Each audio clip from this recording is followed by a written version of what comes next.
One last quick question for you here, Charlie. You make frequent trips all the time to Brazil and Japan once or twice a year to teach and to perform. Can you just talk for a minute about how the cultural differences in these two countries and the players' approach to learning and performing there differ from what you experience in the United States? I think there has to be some cultural basis for this, but I think it branches out into the curiosity factor, and in order to be curious you have to be open-minded, and both in Brazil and in Japan they both have their own musical heritage and culture, and they've expanded out to include so-called Western music of Europe and the United States. Because of that curiosity, I think they seem to be more receptive to some of the things I like to talk about, which is basically dealing with music rather than mechanics. In fact, I always pride myself on solving a so-called technical problem with a musical solution, and they seem to the trumpet players in both countries are very receptive to that, and I mentioned earlier when we were discussing it, this has to have something to do with language, because all other countries in the world now, not all, I haven't been everywhere, but most of them have given up on the Americans, so they've adapted English as their second language. I took a year of Latin in high school. I gave up because I got tired of correcting the teacher's pronunciation of the words. And then I was going to take German at Juilliard, except the teacher of the German at Juilliard had been teaching at Juilliard since about 1934, and I figured out that if she hadn't come to teach at Juilliard, she would have been a high-ranking officer in the Third Reich. I see. I had to drop the course because she was also my advisor, and she just scared the living daylights out of me. So I probably could have pursued German, but I think that you always hear that music is the universal language, and it is, and I think that's why it's possible for me to have success in other countries, even though I don't speak the language of that country. We have as our common ground talking about music, and part of language, and I find this a little ironic. I suppose maybe now that I'm retired I can learn to speak another language or two. Probably sound for one starting out, but it's because the language has to be learned through the oral concept, just as music does. Music is sound. You have to hear it. If you can't hear it, you can't do it, right? And if it's not necessary,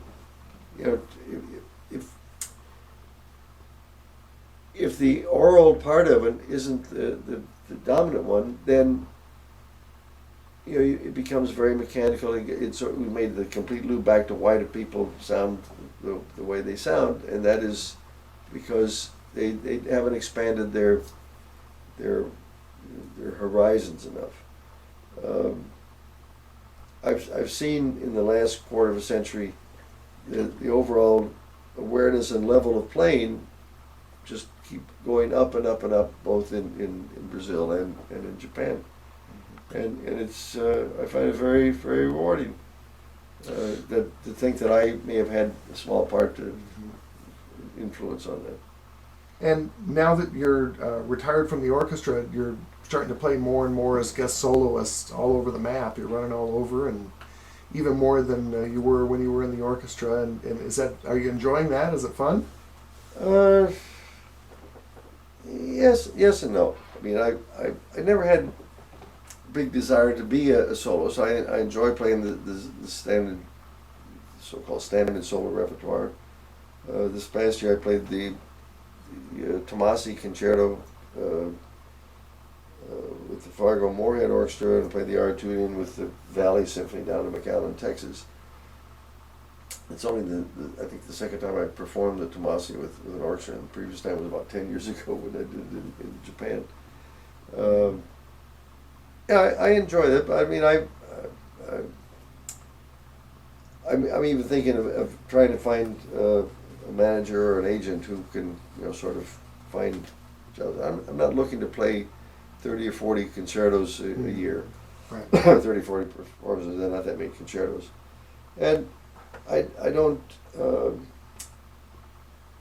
playing one more CD of repertoire that some of what was written specifically for me. In fact, there's one piece still being written, as well as the standard, again, so-called standard repertoire of Copland's Quiet City, Persichetti's Hollow Men, Vanna's Prayer of St. Gregory, Dick Peasley's Night Songs, which I'm indirectly responsible for that having been written, even though it was written for Harold Lieberman, and the Riesager Concertino, which I think there's 1 or 2 recordings of that out there. But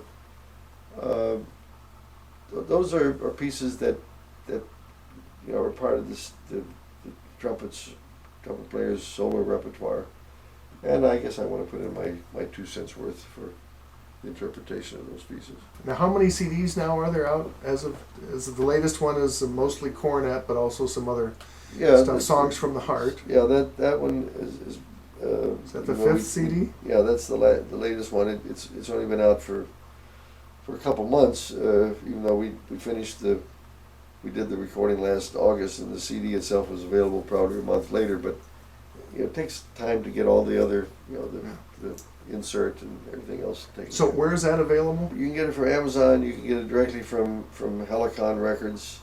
Yeah, they have Good. their own website. And I know there's a new CD that's in the works here in the next year. What can you just give us a quick sneak preview of what that will be? Well, that's the pieces I just mentioned, and all those are with chamber orchestra, which makes it a little more complicated financially because. Yeah, of course. And so that's the new CD that's coming up. Are those pieces? Those are the pieces. Yeah. Okay, cool.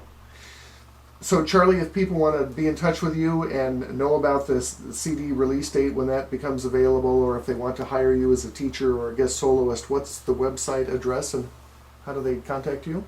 The website is cschlueter.com. CSCHLUETER.com. Okay, and there's all sorts of information there, including information about the Charles Schlueter Foundation and how to make donations. Primarily to that. about the foundation, and the other stuff will be links to that. Yeah, great. Good. Good, Charlie, thank you so much.